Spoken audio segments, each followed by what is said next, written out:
Tata IPL 2024 मधील सामन्यांतील चुरस आणि रंगत दिवसेंदिवस वाढत आहे. IPL 2024च्या मालिकेतील 36वा सामना कोलकाता नाईट रायडर्स आणि रॉयल चॅलेंजर्स बंगळुरू यांच्यात कोलकात्याच्या ईडन गार्डन स्टेडियमवर खेळविण्यात आला.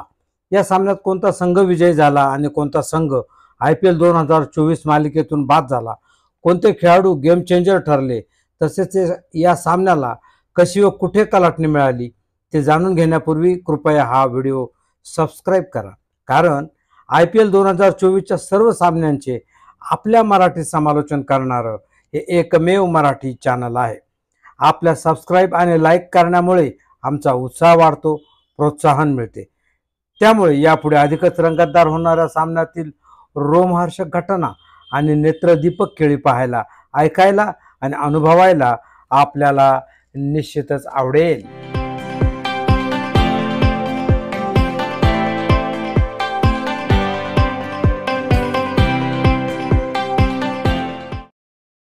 या सामन्यात RCBचे कर्णधार फाफ डुप्लेसिस यांनी नाणेफेक जिंकून प्रथम गोलंदाजी करण्याचा निर्णय घेतला आणि KKRला प्रथम फलंदाजी करण्याचे आव्हान दिले.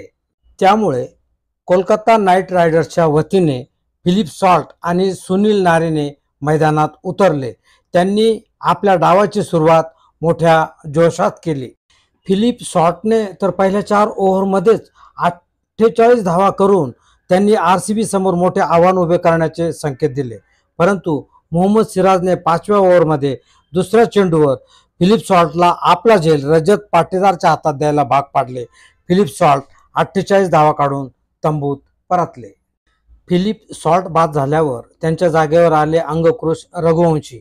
आता आपल्या संघाच्या धावा वाढवण्याची जबाबदारी सुनील नारेने आणि अंगकृश रघुवंशी यांच्यावर पडली. आजच्या सामन्यात सुनील नारेने यांना त्यांचा सूर काही सापडला नाही, त्यामुळे सुरुवातीपासून ते अडकळतच खेळत होते. 6व्या षटकात यश दयालने कसा चेंडू टाकला तेच त्यांना समजलं नाही आणि थेट विराट कोहलीच्या हातात आपला झेल देऊन त्यांनी तंबूचा रस्ता पकडला. फक्त 10 धावांवरच सुनील नारेने बाद झाले. 66 धावांवर KKRने आपल्या 2 महत्त्वाच्या विकेट्स गमावल्या होत्या. आता KKRचा संघ RCB समोर काही टिकणार नाही असे वाटू लागले होते, कारण त्यांची गोलंदाजी अचूक पडत होती. यावेळी KKR कडून अंगकृश रघुवंशी आणि व्यंकटेश अय्यर मैदानावर खेळत होते. 6व्या षटकात अंगकृश रघुवंशी यांनीही ती चूक केली. कॅमेरून ग्रीनच्या हातात आपला झेल सोपवून केवळ 3 धावांवर ते बाद झाले. आता व्यंकटेश अय्यर आणि श्रेयस अय्यर या दोघा अय्यरांवरच KKRची सर्व जबाबदारी होती. व्यंकटेश अय्यरांनी सुरुवात तर मोठी दमदार केली, पण मोठा फटका मारण्याच्या नादात केवळ 16 धावांवर ते बाद झाले. यानंतर मैदानावर आलेल्या रिंकू सिंह यांनी मात्र धीर सोडला नाही. श्रेयस अय्यर तर जबाबदारीने खेळत होतेच, त्यांनी रिंकू सिंग सोबत 5व्या विकेटसाठी 29 चेंडूत 40 धावा पटकावल्या. याचवेळी रिंकू सिंह लॉकी फर्ग्युसनच्या जाळ्यात सापडले आणि 24 धावा काढून रिंकू सिंह तंबूत परतले. रिंकू सिंह बाद झाल्यावर आंद्रे रसेल मैदानावर आले. रसेल आणि श्रेयस अय्यर यांनी 42 धावांची भागीदारी केली. तसेच श्रेयस अय्यरने 35 चेंडूत आपले अर्धशतक देखील पूर्ण केले, परंतु पुढच्याच चेंडूवर श्रेयस अय्यर बाद झाले. श्रेयस अय्यर बाद झाल्यावर आंद्रे रसेल आणि रमनदीप सिंगने आपल्या संघाला 200 धावांच्या पुढे नेले. आंद्रे रसेलने 27 तर रमनदीप सिंगने 24 धावा काढल्या. या दोघांच्या धावसंख्येमुळेच KKRला 20 षटकात 6 विकेट्स गमावून 222 धावांची मोठी खेळी रचता आली. RCB कडून यश दयाल आणि कॅमेरून ग्रीनला प्रत्येकी 2-2 विकेट्स मिळाल्या, तर लॉकी फर्ग्युसन आणि मोहम्मद सिराज यांना प्रत्येकी 1-1 विकेट घेण्यात यश आले.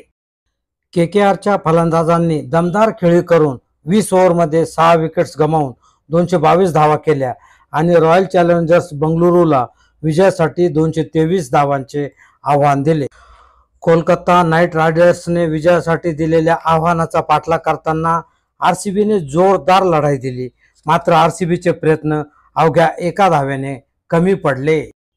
कोलकाता नाईट रायडर्सने IPLच्या 17व्या मोसमातील 36व्या सामन्यात रॉयल चॅलेंजर्स बंगळुरूवर 1 धावेने थरारक विजय मिळविला.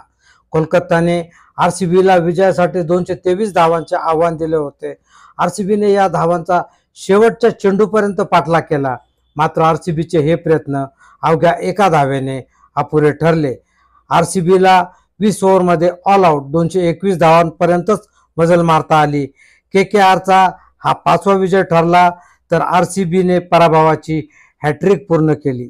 RCBचं या पराभवासह IPL 17च्या मोसमातून पॅकअप झाला आहे. विराट कोहलीचा RCB संघ यावेळी खूपच चुरशीने खेळला, परंतु त्यांचा या सामन्यात केवळ एका धावेने पराभव झाला. RCBचा संघ हा सामना जिंकायला पाहिजे होता का, याविषयी आपल्याला काय वाटतं? कृपया कमेंट बॉक्समध्ये येस किंवा नो लिहून आपली प्रतिक्रिया जरूर कळवा. हा व्हिडिओ पाहण्यासाठी वेळ दिल्याबद्दल आणि व्हिडिओ सबस्क्राईब आणि लाईक केल्याबद्दल आपले मनापासून आभार.